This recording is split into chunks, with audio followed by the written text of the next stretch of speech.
सांसद हनुमान बेनीवाल जी, खींवसर पूर्व एमएलए, हमारे बीच में नारायण बेनीवाल जी और तमाम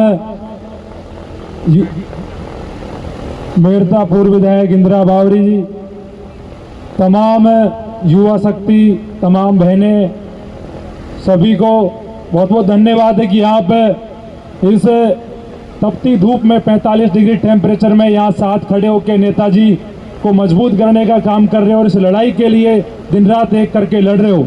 तो आप सब भी धन्यवाद के पात्र हो। मेरे लोगों, आज इस लड़ाई को लड़ते लड़ते 20 दिन से भी ऊपर का समय हो गया। अब तो ये भी ध्यान नहीं होता कि आज धरने का दिन कौन सा है, क्योंकि काफी लंबे समय से धरना चल रहा है और अभी भी सरकार के कानों तक जू नहीं रेंग रही। ऐसा पहला धरना मैं शहीद स्मारक पर देख रहा हूं जहां सरकार ने इतने लंबे समय बैठने के बाद भी कोई वार्ता के लिए नहीं बुलाया, कोई डेलीगेशन नहीं बुलाया। सरकार बिल्कुल असंवेदनशील हो चुकी है युवाओं के लिए। मैं कहना चाह रहा हूं भजन लाल जी से, भजन लाल जी, आपको गुजरात जाने के लिए समय है, आपको दिल्ली जाने के लिए समय है। आपके सीएमआर से शहीद स्मारक तो 2 किलोमीटर दूर, एक बार यहाँ भी आ जाते हैं बेरोजगार युवाओं के पास मिलने के लिए, लेकिन आप नहीं आ रहे हो। ये दिखाता है कि आपको कितनी चिंता है युवाओं की।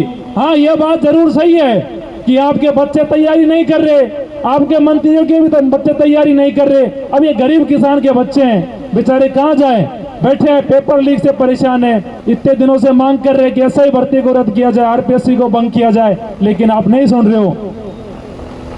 सारी जो युवा शक्ति है इस बात को बखूबी समझ रही है कि सरकार की मंशा क्या है। मेरे लोगों, लड़ाई क्या है, कैसे लड़ी जा रही है, ये आप सबकी जानकारी में है। मैं आपसे ये कहना चाह रहा हूं, 25 तारीख को बड़ा आह्वान किया है नेताजी ने। 25 तारीख को जयपुर की धरती पर लाखों की संख्या में युवाओं का जन सैलाब उमड़ना चाहिए और इस भजन लाल सरकार जो गूंगी बहरी सरकार है, इसे दिखा दो कि राजस्थान का युवा सोया नहीं है। राजस्थान का युवा भी लड़ना जानता है, भिड़ना जानता है और अपना हक मांगना जानता है। हम किसी से कमजोर नहीं है और आर पार की लड़ाई 25 तारीख को सरकार से लड़ेंगे। नहीं मेरे लोगों, आपने देखा होगा आज भी सरकार ने मीटिंग करी, सब कैबिनेट कमेटी की मीटिंग हुई और मीटिंग में क्या घालमेल कर रखा है कि हम एक मीटिंग और कर लेंगे, सरकार को जवाब दे देंगे, कोर्ट में जवाब दे देंगे। मेरे लोगों, ऐसे ही बेवकूफ बनाते रहेंगे।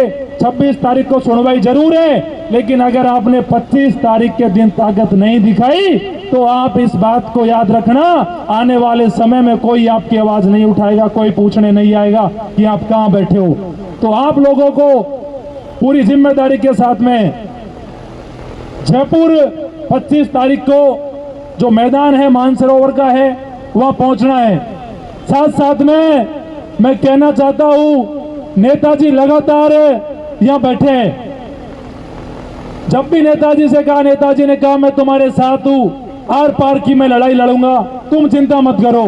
साथियों, मेरे को वो दिन भी याद है तो 2021 में हम इस पेड़ के नीचे किरोड़ी लाल के साथ धरने पे बैठे थे, लेकिन आज किरोड़ी लाल जी सरकार में हैं, बोलना शायद बंद कर दिया क्योंकि भजन लाल के मंत्रिमंडल में शामिल है। हो सकता है उनकी कोई समस्या हो, कभी कभार कहते हुए दिखाई पड़ते हैं कि ऐसा ही भर्ती रद्द होनी चाहिए।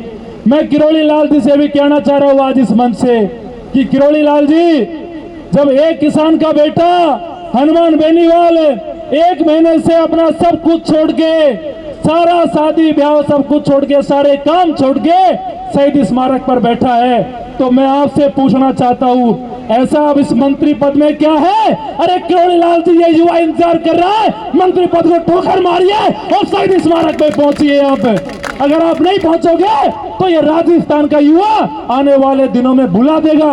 आपने लड़ाई लड़ी, कोई दोहराई नहीं है इस बात में। आपने एसआई भर्ती को लेकर हमारे साथ धरना किया, ये मैं जानता हूं क्योंकि मैं भी आपके साथ था, लेकिन आज जरूरत है कि आज आप इस धरने को मजबूत करो। और मैं आपसे भी कह रहा हूं कि 25 तारीख के दिन आप बड़ा दिल रखते हुए मंत्री पद तो आते रहते जाते रहते, लेकिन इस युवाओं के दिलों में जगह कभी नहीं खोनी चाहिए। और इन युवाओं के लिए हमेशा लड़ाई लड़ते रहो। 25 तारीख को अगर आप पहुंचोगे तो मुझे पूरा भरोसा है कि ये लड़ाई मजबूत होगी। और ये भजनलाल सरकार, ये पर्ची की सरकार, मैं दावे से कहता हूं आपसे, अगर दो किसान के बेटे एक साथ मिल जाए तो ऐसा ही भर्ती को रद्द करने से कोई नहीं रोक सकता, आरपीएससी को भंग करने से कोई नहीं रोक सकता।